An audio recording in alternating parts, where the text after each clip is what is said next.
প্রিয় দর্শক, মোবাইলের চার্জ যদি দ্রুত শেষ হয়ে যায় তাহলে ব্যাপারটা খুবই খারাপ লাগে।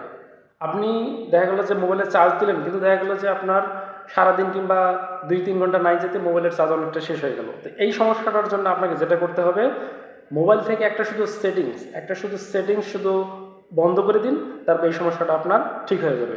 আর কোনোদিনও আপনার মোবাইলের চার্জ দ্রুত শেষ হয়ে যাবে না। তো এই জিনিসটা দেখার জন্য আমি আপনাদেরকে মোবাইলের স্ক্রিনে নিয়ে যাচ্ছি, স্ক্রিন থেকে দেখা দিচ্ছি।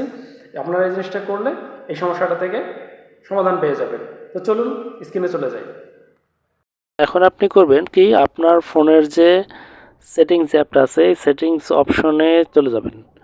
এই সেটিংস অপশনে চলে গিয়ে আপনি দেখতে পাবেন যে এখানে সাউন্ড নামে একটা অপশন আছে, সাউন্ড।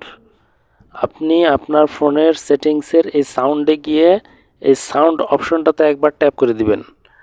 এই সাউন্ড অপশনটাতে ট্যাপ করে দেওয়ার পর আপনার সামনে এই ধরনের একটা ইন্টারফেস আসবে এবং এখানে স্ক্রল ডাউন করে একটু নিচের দিকে চলে যাবেন। নিচের দিকে চলে গিয়ে দেখবেন যে এখানে dial pad tone, screen lock sound, charging sound, touch sound, torch sound, অনেকগুলো এই ধরনের অপশন পাবেন। এগুলো সবগুলো আপনি কি করবেন জানেন, এগুলো অন করে দেওয়া আছে, এগুলো আপনি ধীরে ধীরে সবগুলোকে অফ করে দেবেন, প্রত্যেকটাকে অফ করে দেবেন। অফ করে দিলে হবে দেখি আপনি আগের চেয়ে আপনার ব্যাটারি ব্যাকআপটা অনেক বেটার পাবেন। এভাবে আপনি আপনার ব্যাটারি ব্যাকআপটা দীর্ঘদিন বেশি পেতে পারেন।